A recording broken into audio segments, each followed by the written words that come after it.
Hola, ¿qué tal? Bienvenidos a una iniciativa por la inclusión. Yo soy Agustín de Pavía Frías, encargado de este espacio de una iniciativa por la inclusión en el espacio de Entre Todos. Un gusto aquí tener a Gilda, que nos va a hablar de su experiencia en Argentina y de cómo se vive la discapacidad. Ella es madre de un hijo con discapacidad y mejor le cedo el micrófono a Gilda para que ella nos dé su opinión, su experiencia y de ahí seguiremos este espacio de reflexión. Un gusto, Gilda, que estés aquí con nosotros. Ahí me escuchan. Anda mal el internet en la Argentina. Ahí me puse 4G, a ver si se puede. Muy bien, Gilda. Entonces, adelante. Coméntanos cómo se vive la discapacidad en Argentina.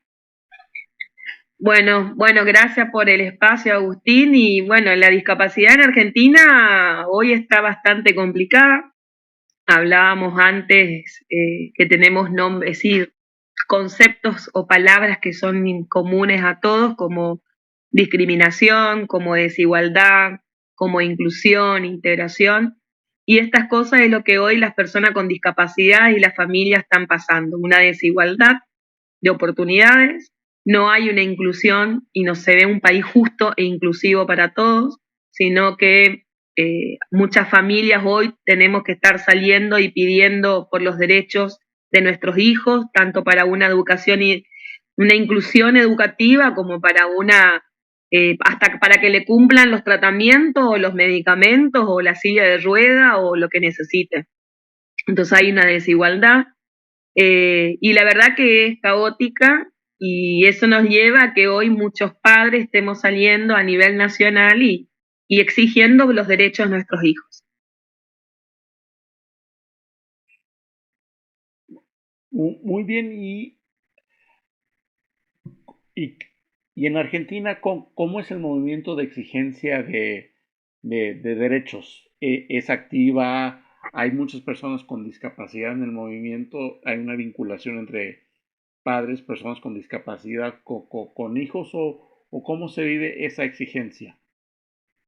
Bueno, mira, yo estoy como presidente de una asociación civil, soy profesional hace 25 años y soy mamá de Iker de 16 años con trastorno del espectro autista.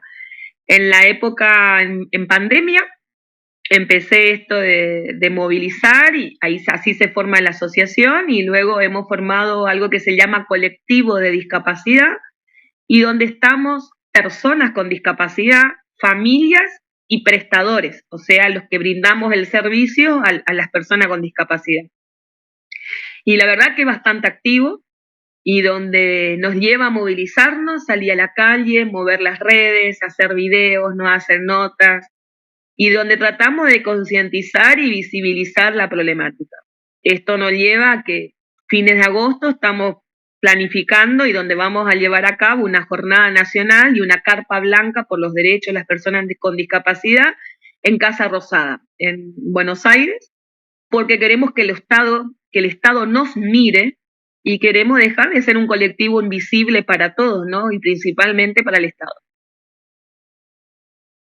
Muy bien, porque me imagino que para efectos de el Día de Discapacidad, ciertos temas para el cumplimiento de la convención, en eso sí te hablan, pero de ahí en Ujú. fuera del día a día, por ejemplo, en pandemias de, oye, y la discapacidad, no, espérense tantito, tenemos que atender, o sea, sí, pero acuérdense, la accesibilidad y la pandemia y el hecho de que no podamos salir, pero necesitamos apoyo, necesitamos información. ¿Qué hacemos? O sea, todo se vive distinto con discapacidad. ¿Cuáles son las barreras? ¿Cómo enfrentar esas barreras en pandemia? Y me acuerdo que nosotros mismos teníamos que decirles, así se tiene que hacer para que el gobierno y la sociedad entendiera educación para personas con discapacidad, cómo se hace en pandemia, la información respecto a la pandemia, cómo se hace accesible. El hecho de decir, oye, es que no puede. yo me acuerdo mucho es que no puedes tocar paredes, no puedes tocar superficies. Y para una persona con discapacidad motriz es de, entonces nunca voy a salir a la calle, porque yo para salir a la calle a fuerzas toco paredes. Es como que esas Ujú. reglas no funcionan, o muchas veces te duele el cuerpo. Una persona con discapacidad las, te puede decir, lo que tú estás describiendo es como me siento diario. Entonces va a estar difícil que, que te pueda decir qué está pasando. Y son de esos detalles que es lo bueno. Y um, el objetivo de, por qué en agosto de este movimiento o precisamente qué sería el punto de exigencia? Y por cierto, te comento, es la primera vez que veo un movimiento transversal, tanto de padres como de personas con discapacidad, como de profesionistas, porque Ujú. muchas veces se echan la bolita de los papás quieren algo y después los adultos de personas con discapacidad quieren otra cosa. Y el profesionista pues es de, sí, pero si no hay un servicio, pues no hay especialización y sin especialización no hay servicio. Digamos, yo soy Exacto. abogado especializado en discapacidad y a veces digo, es de, y todo gratis y es de, ¿y yo de qué vivo? O sea, yo estoy profesionista especializado, entonces Bien. en algún momento sí hay que cobrar de algo. Tal cual, es lo que vos decís. Mirá, yo estoy convencida fui una de las promotoras de unir este colectivo y estoy convencida que nosotros, familias y los profesionales, tanto también los transportistas que llevan a las personas con discapacidad a sus terapias, son eslabones muy importantes de una cadena donde el eje principal, el adorno principal de esta cadena es la persona con discapacidad. Por eso, para mí, el colectivo formamos todos, donde nuestro único protagonista es la persona con discapacidad. La verdad que yo siempre le digo a los papás, porque estoy en los dos lados de la vereda, como mamá y como profesional, y te hablo como mamá, que si a mi hijo no le hubiesen tocado esas profesionales que le tocaron en toda su niñez y en su hoy adolescencia, mi hijo no estaría en una escuela común, no estaría pensando en estudiar una carrera universitaria.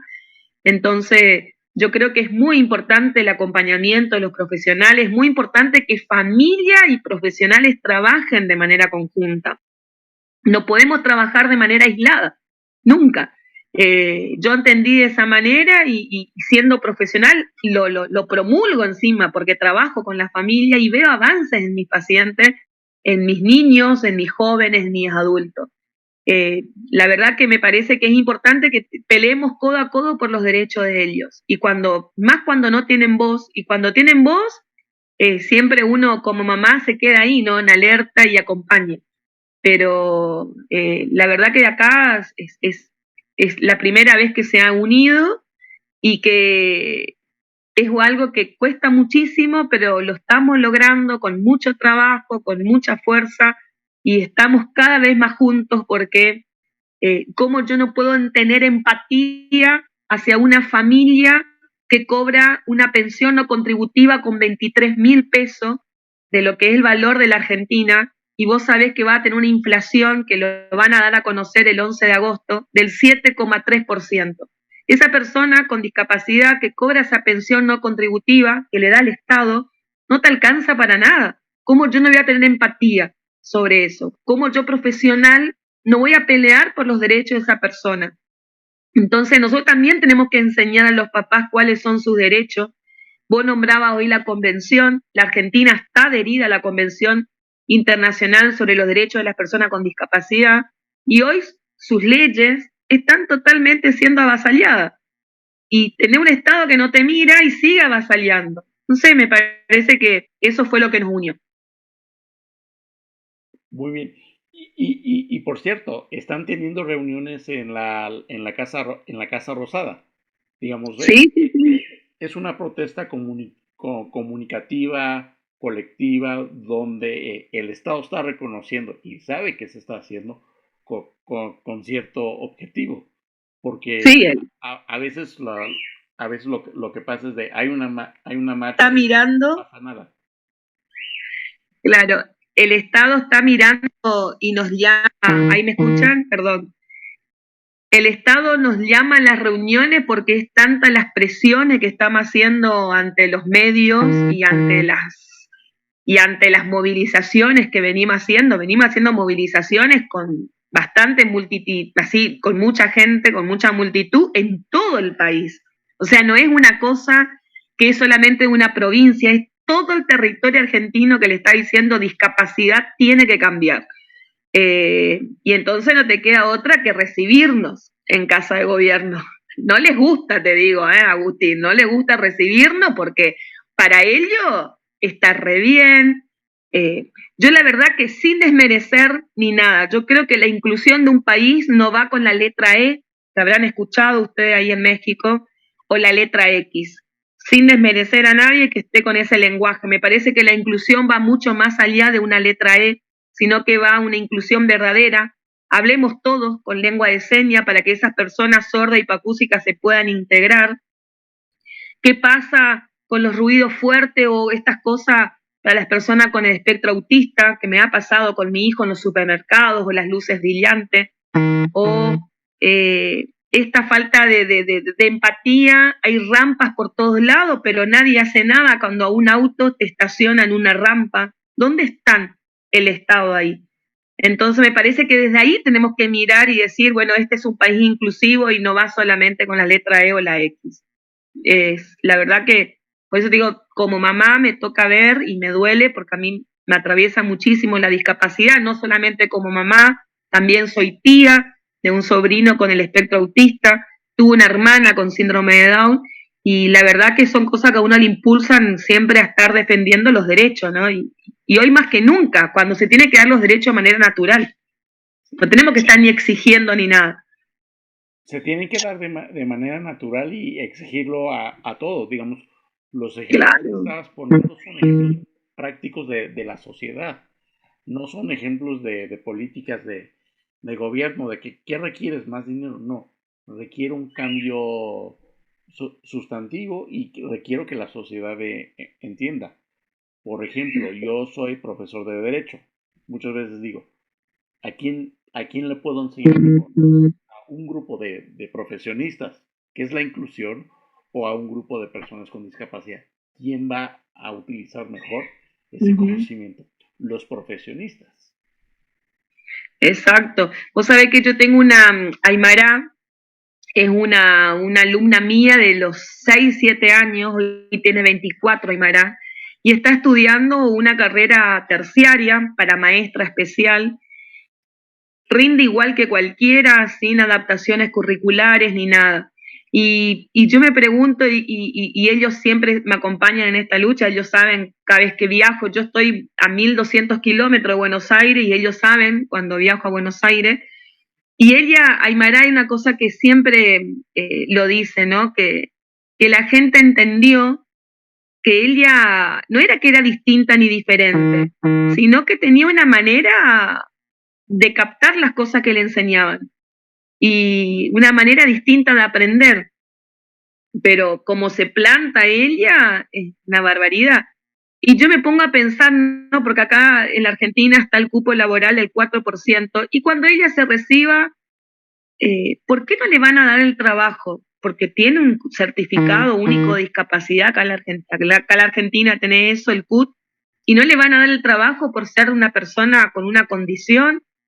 Entonces, esas cosas también me pongo a pensar, ¿no? O sea, y también me pongo a pensar eso con mi hijo, o sea, ¿le darán el día mañana lo que corresponda, su trabajo, que le respeten, o qué? Porque hay tanto prejuicio también si son capaces o no son capaces, pero ¿quiénes son capaces? Porque hasta una persona normal, entre comillas, muchas veces tienen el título, pero no son capaces.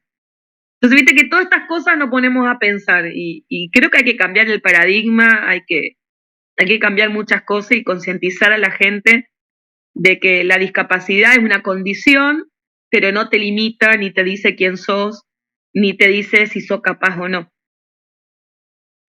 Sí, respecto a la capacidad, y ahorita que estás hablando de niños y de profesiones, piensan que la profesión es como algo de ir a la escuela, pero no se dan Ujú. cuenta, terminando esa fase, llegas a una fase profesional que te conviertes al ser responsable de alguien, encargado de algo, y ahí es cuando ves los estereotipos. Por ejemplo, en México, el 40% de la población mexicana piensa que la persona con discapacidad en el trabajo no es útil. Ahora imagínate, tratando de ser un profesionista independiente porque no te contratan. Yo no te digo que sea estereotipo, sino más bien es ese 40%. Las consultas que yo hago son consultas a colegas juristas. No es al público en general, es a personas y a especialistas que ya conocen. No es conocer el derecho, no es saber el derecho, sino saber aplicarlo. Tener esa sensibilidad que es lo que estás exigiendo. No tener todas las políticas públicas. Digamos, yo, yo sé lo que dice México, otros países, veo los informes de, de todos los países y de repente dices, Argentina va bastante bien, ve todos los bonos, ve todos los certificados y porque desde México es lo que estamos diciendo, nos falta el certificado, nos falta el cupo, nos falta el marco jurídico, digamos, nos falta el derecho y tú estás diciendo otra visión. Aunque esté el Y derecho, acá tenés las el derecho es leyes. otra cosa. Claro, acá tenés las leyes. El que no se cumple es otra cosa. Vos fíjate que vos decías esto de, es tan loco, ¿no? Esto de lo que vos decís que el 40% de México, de la población, piensa que las personas con discapacidad no son productivas. En plena pandemia, el presidente de la República Argentina dijo que las personas con discapacidad no entendían. Y mi hijo me dice, mamá, yo entiendo lo que es la pandemia, y él estuvo 2 años encerrado. O sea, si desde ahí vamos, es algo re loco, ¿no? Pero esto es lo que yo te digo, que las leyes están muy claras. La Argentina es un país que siempre se destaca por ser primeros en las leyes. El primero en esto con la ley de discapacidad, la ley esto del casamiento igualitario y todo. Pero no se aplica todas las leyes. Las leyes están muy bien escritas, pero a terreno tenemos que pelearla, pelearla para que se cumpla la ley 22.431, que es una ley de protección integral para las personas con discapacidad. Tenemos que pelear y se vive judicializando la discapacidad para que se cumplan los derechos de las personas con discapacidad en cuanto a su tratamiento, medicamentos y todo. Estamos hablando de la ley 24.901, la ley de protección de las prestaciones básicas para las personas con discapacidad. Entonces, las leyes están, pero acá a cumplirlas no pasa nada. Y tenemos una Agencia Nacional de Discapacidad que mira para otro lado. El último censo, Agustín, que era un censo sumamente importante, se llenaron la boca, el censo fue en mayo, y se llamaba Reconocernos. Y el censo no reconoció a todas las personas con discapacidad. Yo en febrero hice un video donde una vez que leí la muestra del censo decía, ¿dónde lo pongo a mi hijo? Y mi hijo no pudo reconocerse dentro del censo como una persona con una condición. ¿Qué tan importante? Fíjate lo importante que es el censo, más después de una pandemia. Y no fueron todos censados de la manera que corresponde. ¿Y por qué del censo? Por ejemplo, en México, eran es que es muy caro el censo, vamos a quitar las preguntas y decíamos, tenemos que sacar las preguntas y las preguntas de Washington, que era, ¿qué barreras tienes? Y no importa, nada más háblanos de las barreras para evitar caer en diagnósticos, pero eso que encuentres en el censo y que además no sepas, bueno, si el censo está mal, pues ya sé que está mal, pero ¿cómo tengo que contestar para reflejarme más o menos? Y eso no lo puedo creer. Y ahorita que hablas de desconocimiento, en México decían que nada más se tenía que entregar dinero a personas con discapacidad. No sabían que existía la convención. Para reconocer nuestros derechos tenemos que judicializar el reconocimiento de derechos, no la política de exigir los derechos, sino el simple hecho de decirle, oye, sí somos sujetos de derechos y de igualdad de derechos. Y al menos sí se reconoció eso, pero eso nos tardó como de 5 a 10 años solamente reconocer eso y ahorita en la práctica es bueno, ya Ya nos dice la Corte que sí tenemos derechos. Ahora, ¿cómo lo hacemos exigibles? No podemos ir a judicializar cada vez que se nos niega un derecho. Tal cual, nosotros estamos hablando con abogados de diferentes provincias porque vamos a hacer una denuncia colectiva por violación de los derechos de las personas con discapacidad en todo el país, porque no se, ¿cómo puede ser que no se haga, no miren lo que dice la convención?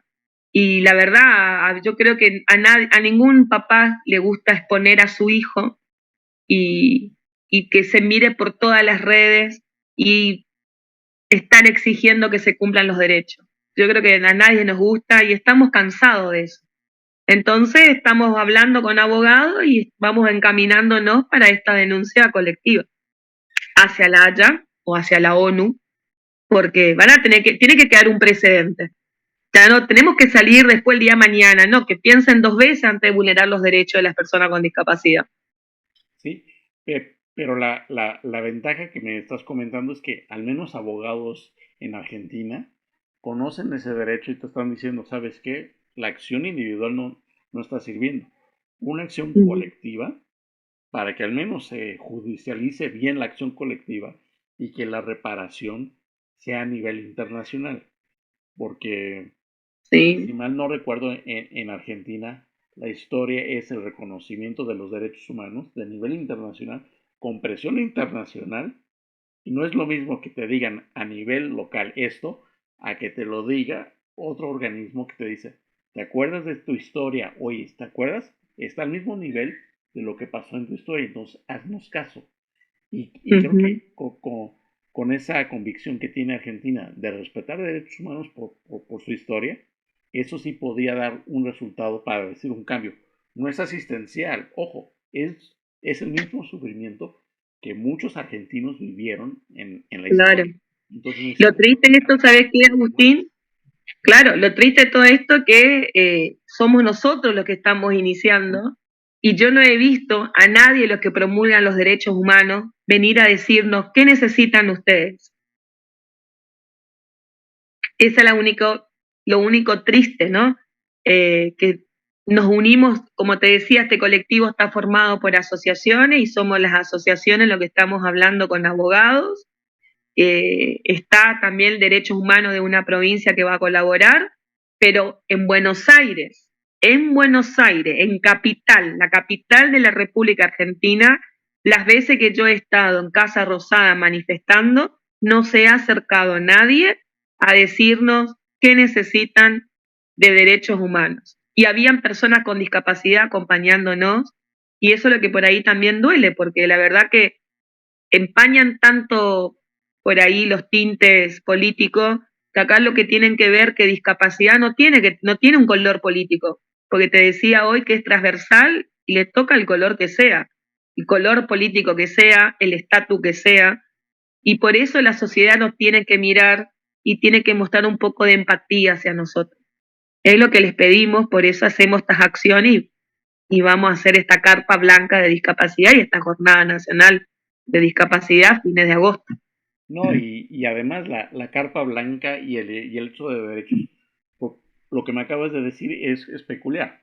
Digamos, en México no entendemos lo que son derechos humanos, pero que en la Argentina te digas, son derechos humanos y que nadie te acerque y te aplique, bueno, ¿cómo aplicamos la convención? ¿Cómo aplicamos las medidas para prevenir violaciones de derechos humanos?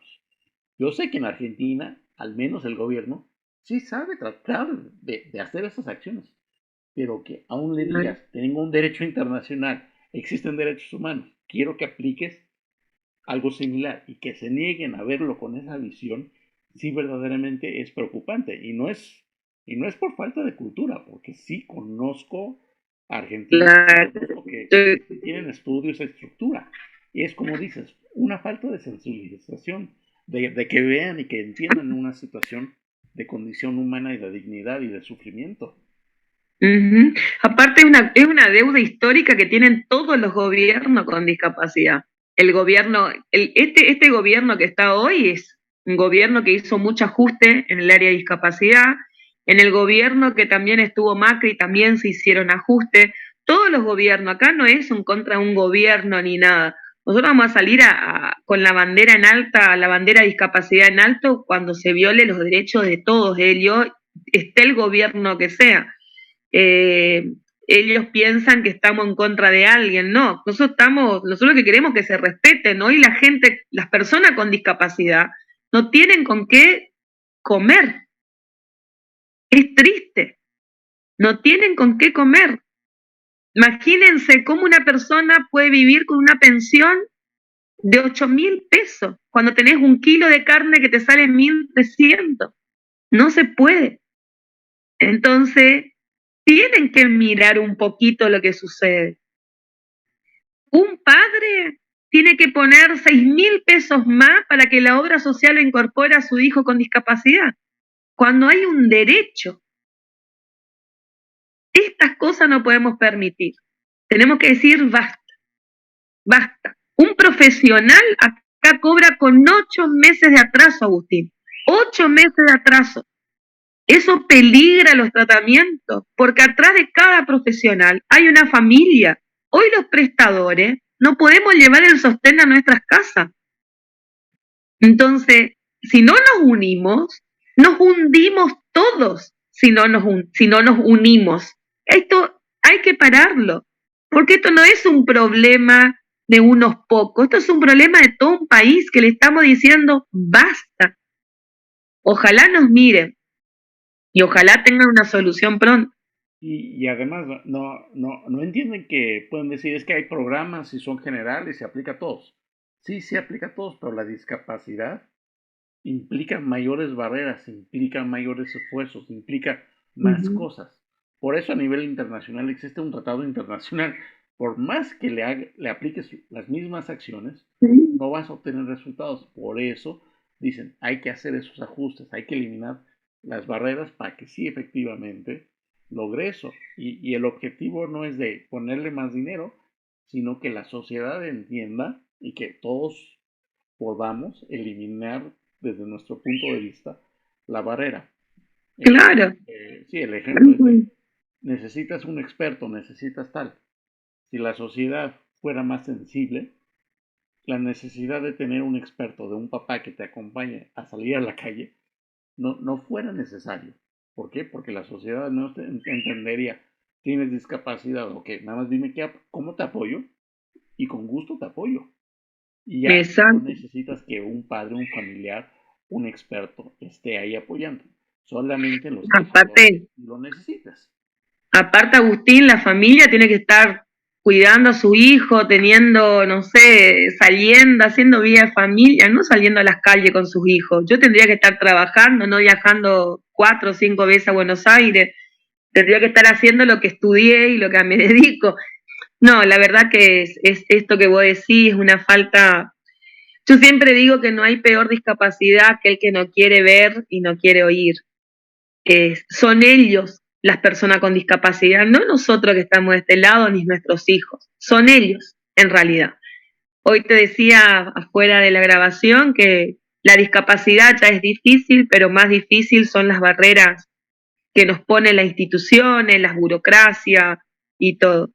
Los papás vivimos violencia simbólica todos los días y también decimos basta. O sea, no podemos estar viviendo con esa violencia o que te digan, ¿por qué querés sacar el certificado único de discapacidad? ¿Vos querés más plata?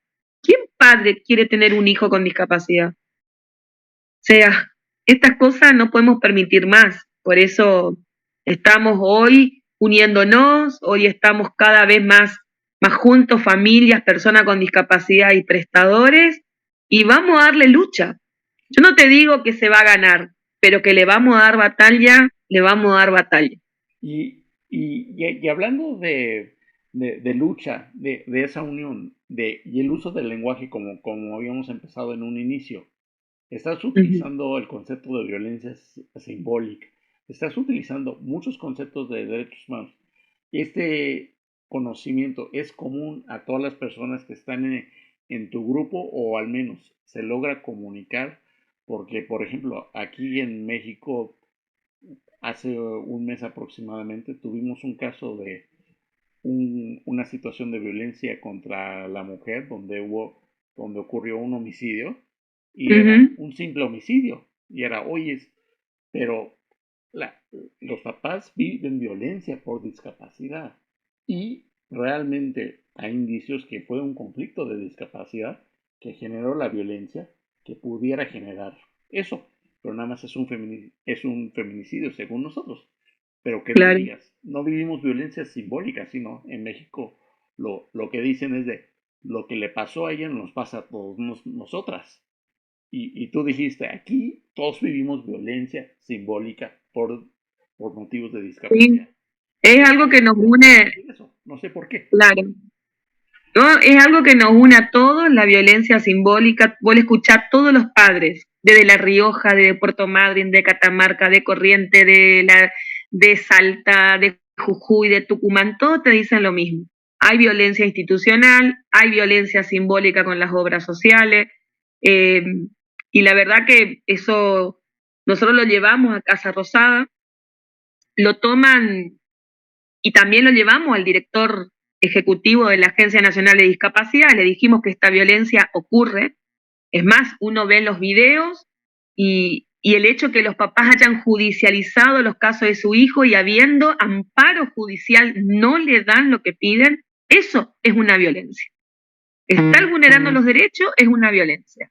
Bueno, eso nos empujó a hacer esta denuncia y empezar a hacer la denuncia colectiva por violación de los derechos de la persona con discapacidad, porque esto no ocurre desde ahora, esto ocurre hace muchos años. El tema que hoy no hemos cansado, hemos dicho basta. Y hoy hemos empezado este camino que no será fácil, porque no será fácil, y donde todos estamos unidos para que esta denuncia sirva, para que quede un precedente y para que haya un antes y un después. Yo creo que hay un antes y un después en discapacidad acá en la Argentina, y es porque es la primera vez que un colectivo se une mucho. Y, y viste como dice el refrán, dividido reinarás. Y hoy es difícil, porque tenés un colectivo que te está diciendo que las cosas no están tan bien y que queremos un cambio.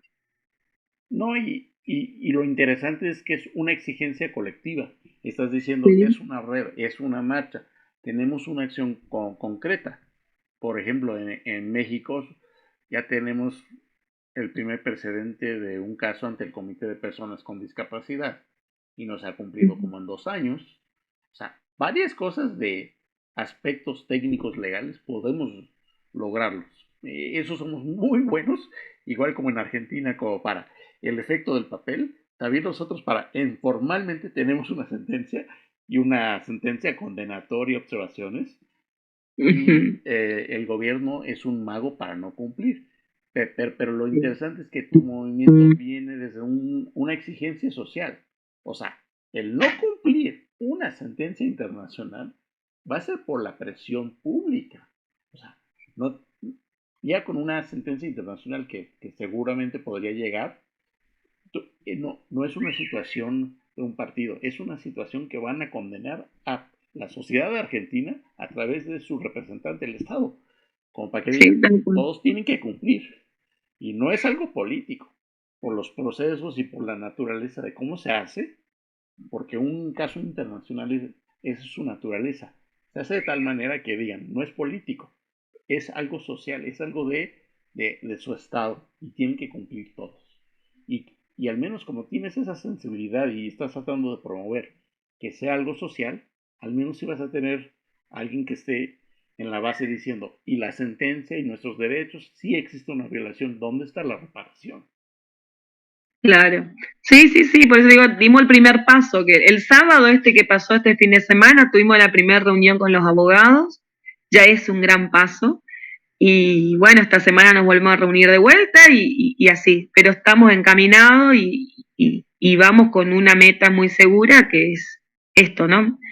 Y encima todos preguntan y cuándo va la denuncia, así que estamos acá uniéndonos. Así que ya te digo, nosotros lo único que pedimos es y exigimos son los derechos de las personas con discapacidad, que se cumplan lo que está en las leyes. Nada más, no pedimos nada del otro mundo, no, que se cumplan. Son sujetos de derecho, se tiene que cumplir. Nada más. Como cualquier otro derecho que se está cumpliendo, pues es que se cumpla igual que otros.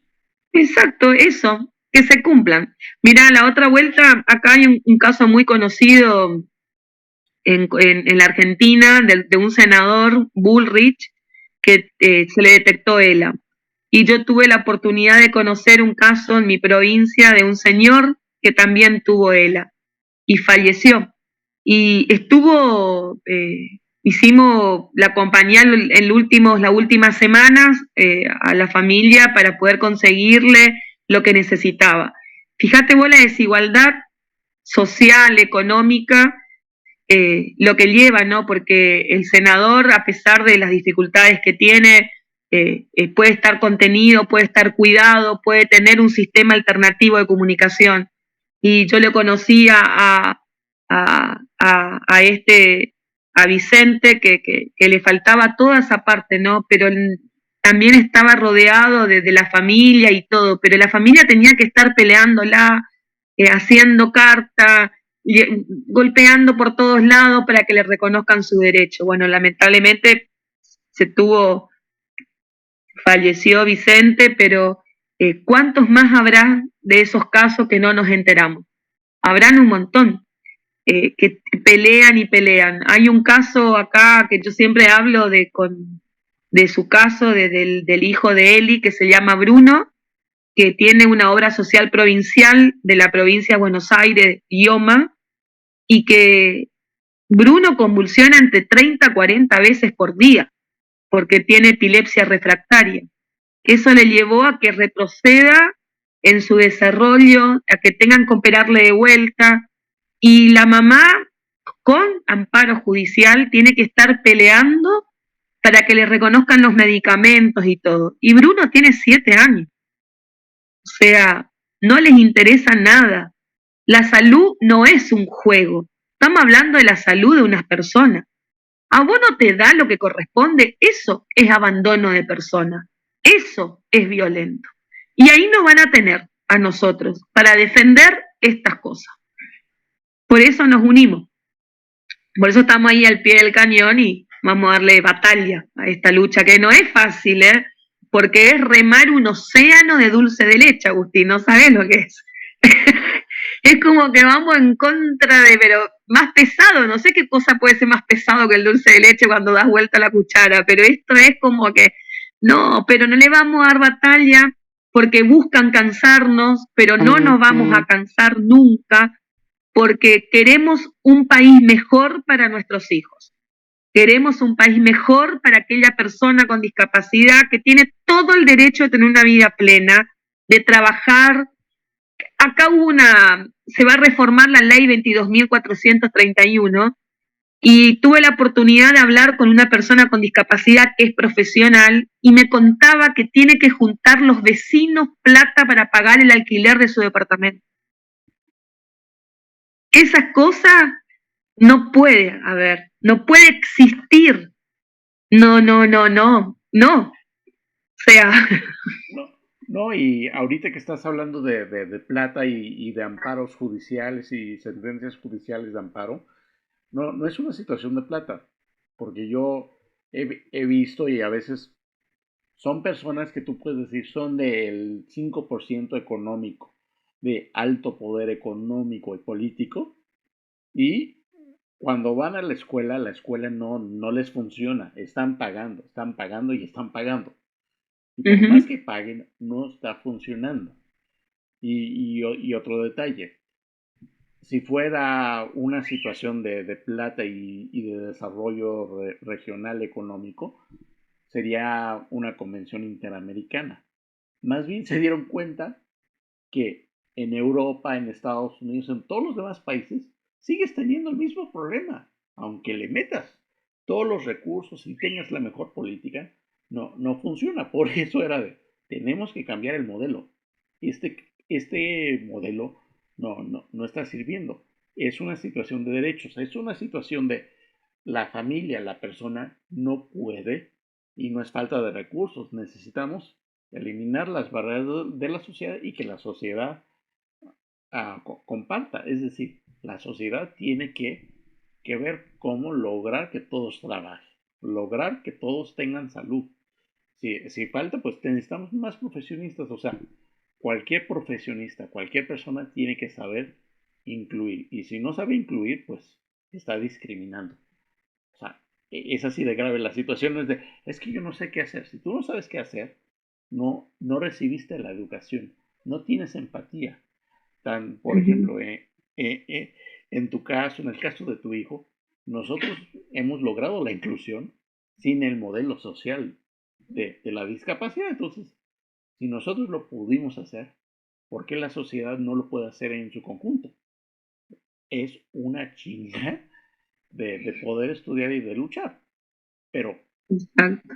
una cosa es pelear contra la discapacidad individual, que luchamos diario, y otra cosa es cuando digas, bueno, si quieres lucho contra el gobierno, contra la sociedad. Eso somos muchísimas personas y poquito a poquito vamos a lograr esa lucha. Por ejemplo, el reconocimiento de derechos de personas con discapacidad se logró en menos de 10 años. Sacamos la convención de la manera más rápida. O sea, esas veces de que no vas a poder, no, sí vas a poder. Si nosotros pudimos y siempre tienes el amigo que tiene un amigo con discapacidad y que te ayuda, también así es. Algún familiar que te ayuda y que te ayuda con la convención, sí se va a poder y que no te echen de no vas a poder. Efectivamente logramos muchas más cosas por el esfuerzo. Y cuando luchamos Ujú. contra la sociedad, logramos más. Y ya estamos acostumbrados a luchar contra nuestra propia discapacidad y la propia condición, que esa no la podemos controlar mucho, pero es mejor luchar contra el entorno social. Tal cual. Sí, sí, sí. Yo creo que por eso digo, cambiar el paradigma y esto del modelo social de discapacidad hay que implementarlo. No solamente decirlo por la boca, de la boca hacia afuera, no, hay que implementarlo y hay que trabajarlo y realmente cambiar. Que se implemente. Te decía hoy, como te decía al comienzo, Argentina es un país que se siempre se destaca por las leyes y todas esas cosas. Bueno, hablemos con propiedad, que sea un país inclusivo realmente y que no haya más desigualdad ni en las escuelas, ni con las pensiones no contributivas, ni con las ayudas que le dan el Estado, no, que se creen. ¿Sabe hace cuánto que no se crea una escuela o un centro por parte del Estado para las personas con discapacidad? Es un montonazo. 30 años. Muchísimo hace que no se cree. No, Yo no le he escuchado a nadie hablar de la educación especial. no, Hablan todo de la educación para los chicos que están dentro de la norma. Y para los chicos que están dentro de la educación especial, nadie habla. O sea, es todo un tema. Ojalá, la verdad que nunca se pierde. Yo siempre digo que el no siempre está. Vamos por el sí. A no, mí si viene un paciente y me dice, una mamá me dice, a mí el doctor me dijo que no puede hacer esto, no puede hacer esto, no puede hacer esto, y a mí todos esos no los convierto en sí porque trabajamos en forma conjunta con la familia y le mostramos hasta dónde puede llegar. Entonces yo digo que para nosotros no hay un techo. Eh, el techo no existe, así que somos fuertes desde el momento de que nos ponen estas cosas. Cada vez que me decían no, no, una vuelta a mí me dicen, tu hijo no puede estar en escuela común, peor todavía, más me empeciné y siempre estuvo en escuela común y así. Así que no, ahorita que hablaste de la palabra, no es de yo no soy el del problema. Yo sí lo puedo hacer y superar tus barreras. Más bien, tú no sabes cómo eliminar esas barreras. Tú tienes ese problema de no tener el ingenio, porque no puedo uh-huh. utilizar otro verbo que sería discriminatorio, para decir, si tú no sabes cómo eliminar, cómo ser incluyente, ese es tu problema. Y realmente ese es el esfuerzo.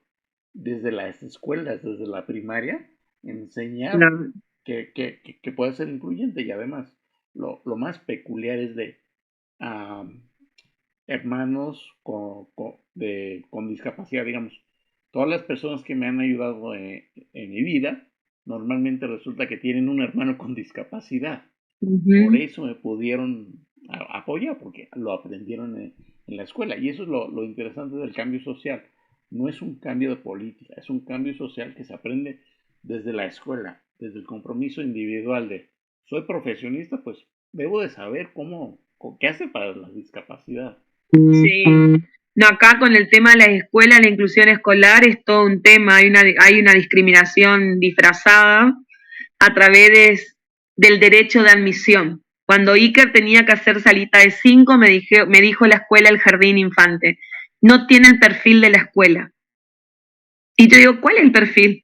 ¿El perfil de costado? ¿De qué perfil estamos hablando? Y bueno, esas cosas nos encontramos a veces los papás y hasta ahora, y que hoy tiene 16 años y te estoy hablando hace 11 años atrás. Estas cosas sucede hoy en día. Y lo mismo es que no tiene el perfil de la escuela, bueno, y el profesor tiene perfil. Por ejemplo, ahorita que ya tiene muchos años tu hijo logrando su inclusión, es de, oye, y otro profesionista a nivel de preparatoria, un administrador de empresa, un empresario, ¿tiene el perfil y sabe cómo incluirlo? ¿O que necesita ir a un trabajo especial, una vida especial? O sea, el modelo especial resulta caro e insostenible. Por eso se ha cambiado de, oye, hay que cambiar a que todos aprendan un poquito a cómo incluir.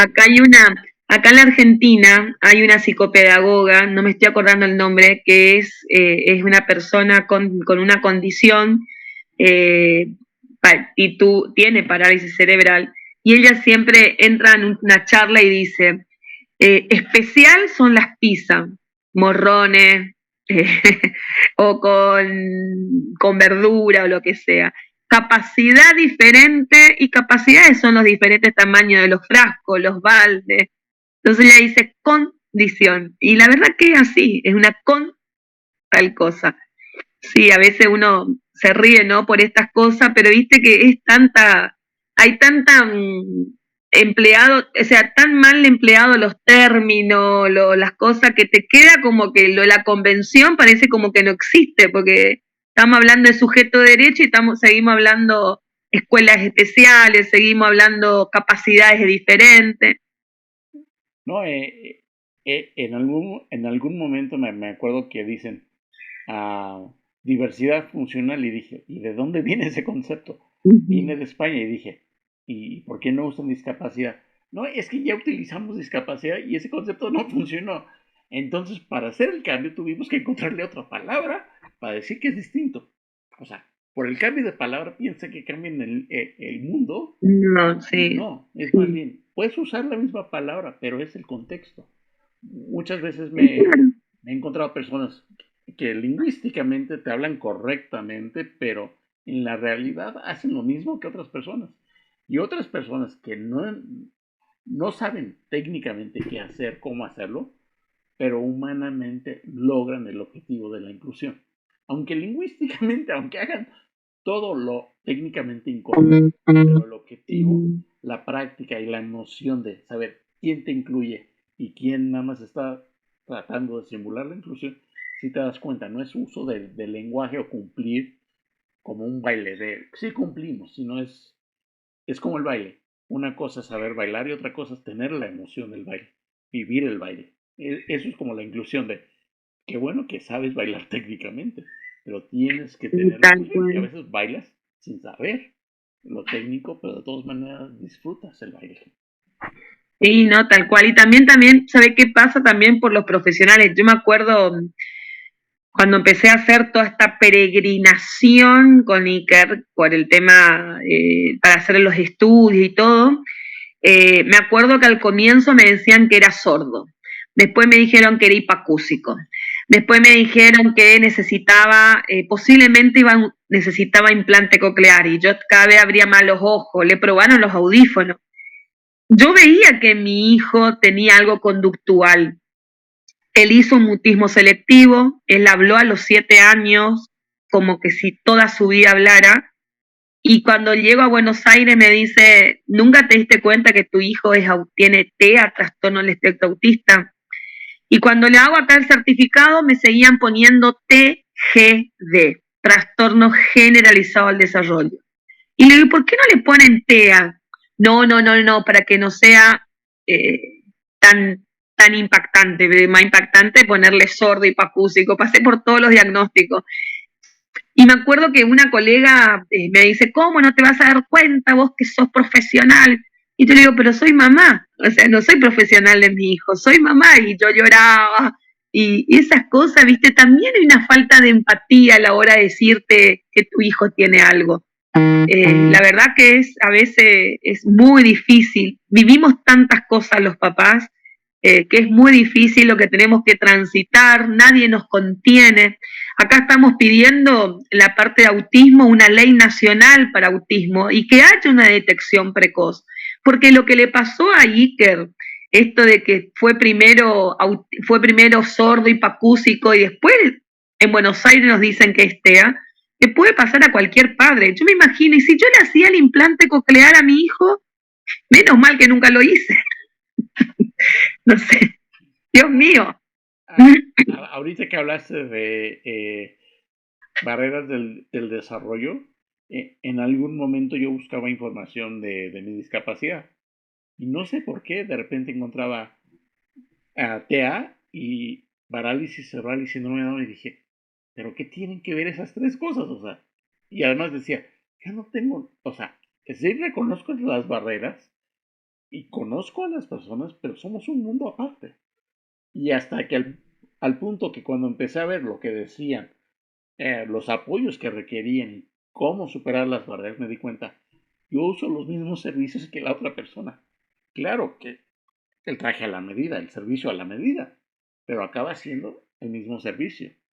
Es como el traje, nada más es hecho a la medida. Y eso cuando te das cuenta, no es cuestión técnica, no es cuestión de poner eso, sino más bien, uno, lo importante es el servicio y la inclusión. Y dos, también eliminar los estereotipos de lo que... Y eliminar los estereotipos es eliminar lo inútil que es un diagnóstico médico. Oye, dice esto del diagnóstico médico. Bueno, sí, yo tengo este diagnóstico y veme, no lo cumplo. Sin embargo, en ciertos momentos muy específicos de mi vida, sí lo cumplo. Por eso muchas veces les digo, yo tengo este diagnóstico para los hijos, los padres, o sea, el diagnóstico no es una sentencia de vida o de muerte o un estilo, sino más bien es esto, pero sí puedes hacer cosas con el mismo esfuerzo. Y también les digo. Tal cual.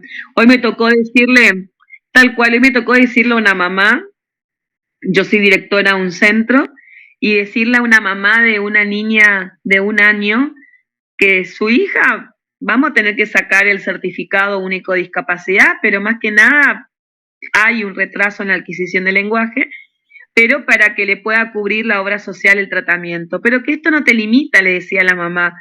Y la mamá me decía la mamá, es que me asustó tanto lo que me dijo el neurólogo, que puede tener un daño cerebral. Y yo decía, no, es divina tu hija, no tiene ningún daño cerebral ni nada.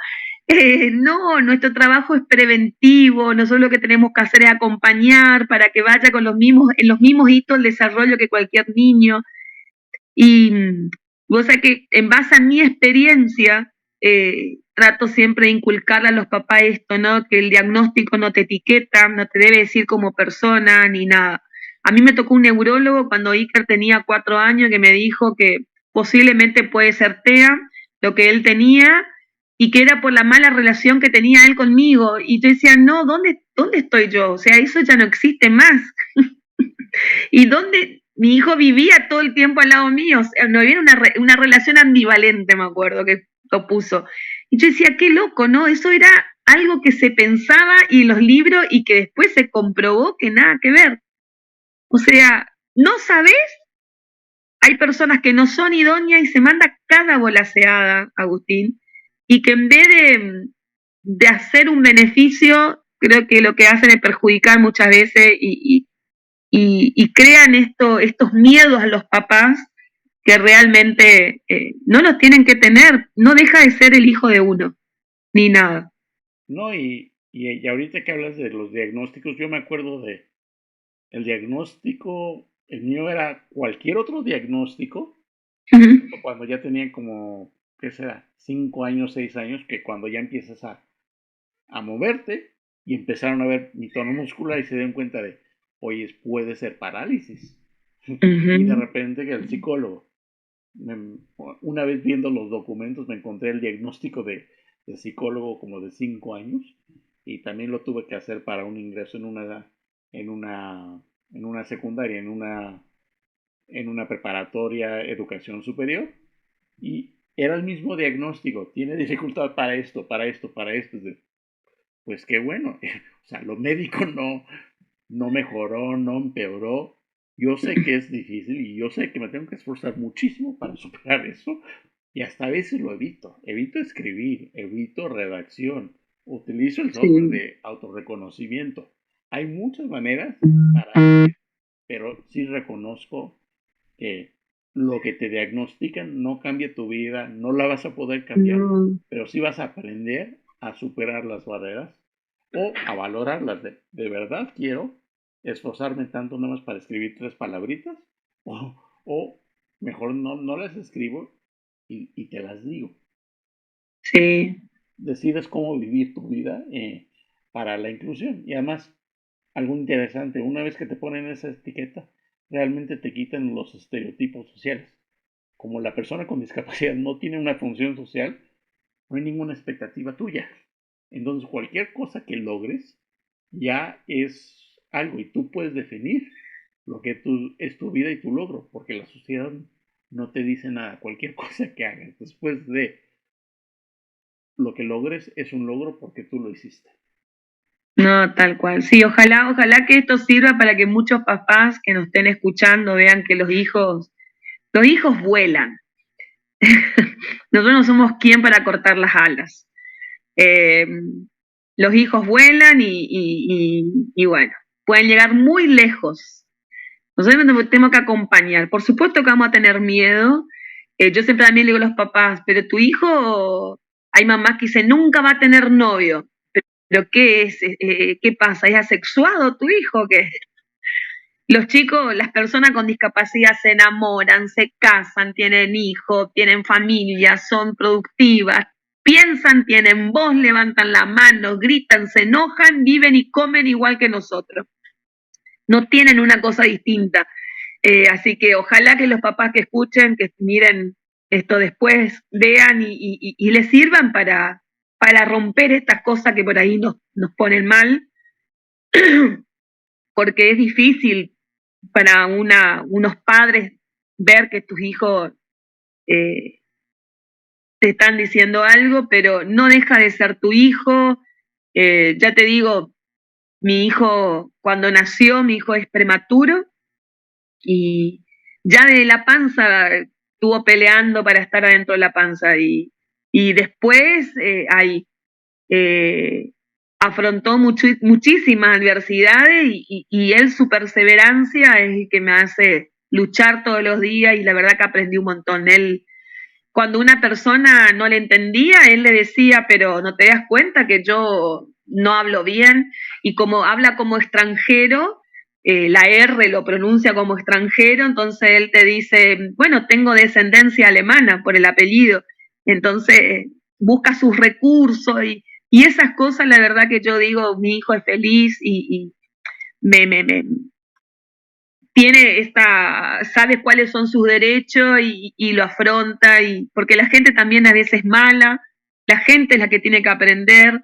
y ojalá que esto sirva para crear empatía en la sociedad y que vean que nadie está exento de nada, porque inclusive vos podés tener un hijo o podés estar bien y podés tener un accidente cerebrovascular y te quedás con una fascia o te quedás con una semiparesia, nadie está exento de nada.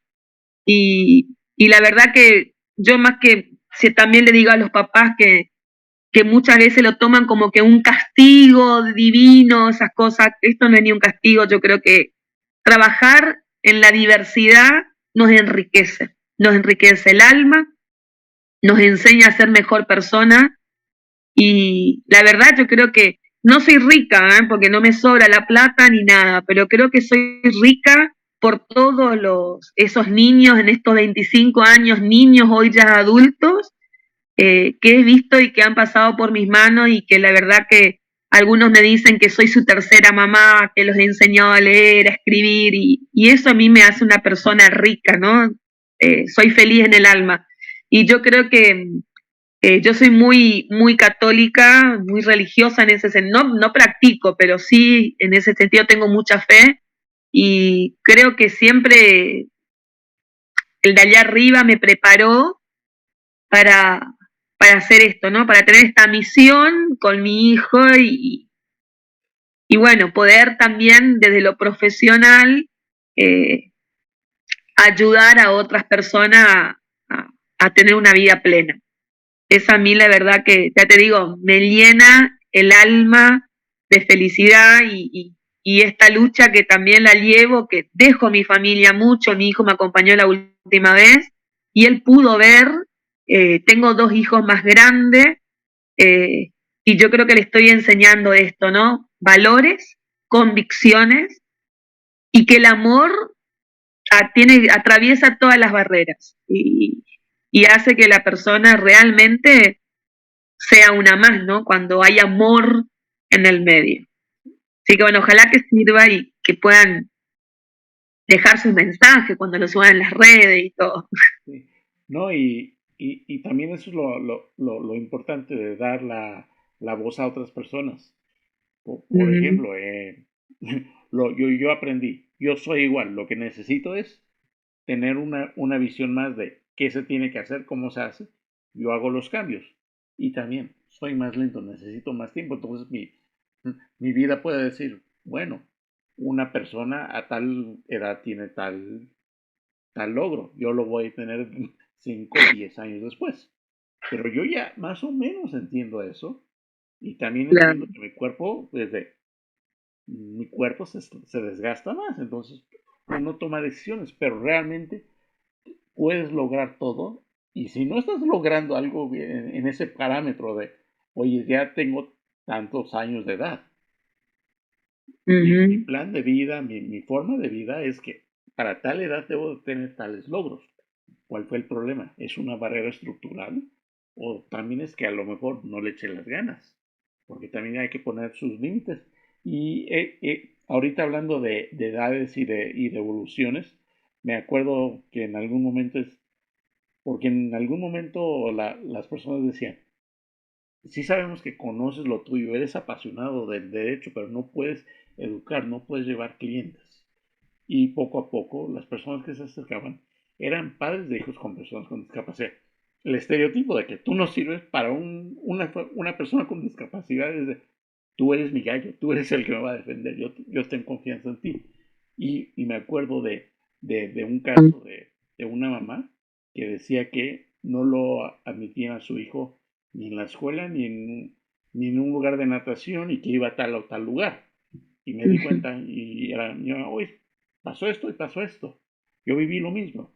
Y me dijo, sí, efectivamente, no te estaban admitiendo, por eso tuvimos que hacer eso.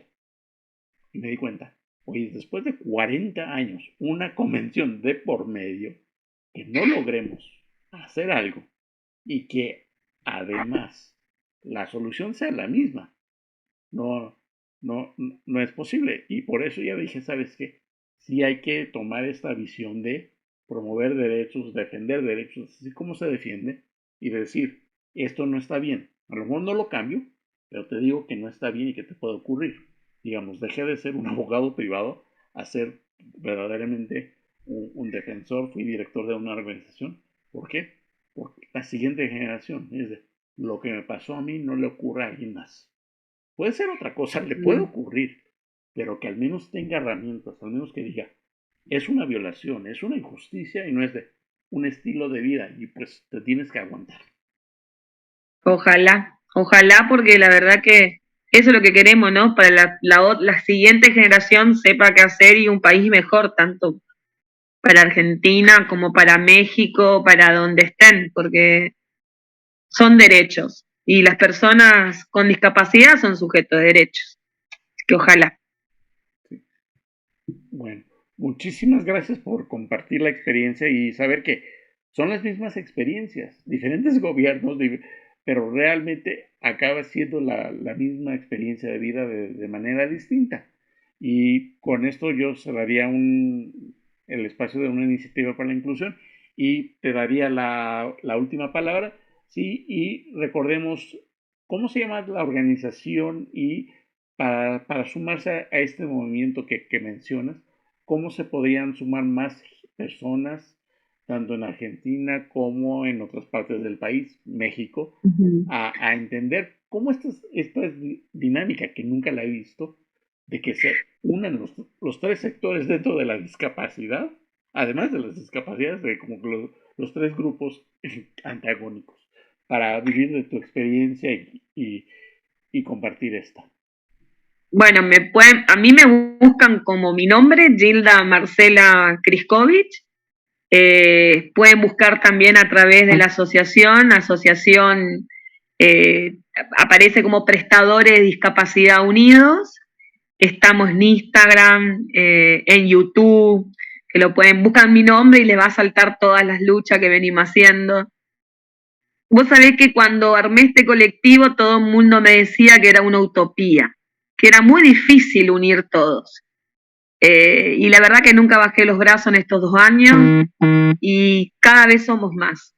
Capaz que cuesta mucho, sí cuesta mucho, pero nada es imposible y así que los invito a sumarse. Yo creo que, como te dije hoy, somos eslabones, familia, prestadores, somos eslabones y donde el dije principal es la persona con discapacidad. Así que los invito a los que quieran participar, tanto de la Argentina, hoy todo el mundo me conocen como Gilda, o como Marcela, o como la Correntina. Hoy la verdad que el otro día uno me dice, no sé qué, soy de Corrientes y una mamá me dice, Marcela, ya no sos más de Corrientes, sos de todas las provincias. Así que la verdad que ellos son los motores de todos los días y bueno, ojalá que se sigan sumando más. Eh, Acá somos muchos referentes, yo soy la más expuesta porque soy la cara visible junto con Daniel, que es la persona que me acompaña, eh, pero somos muchos los que estamos remándola en un océano dulce de leche.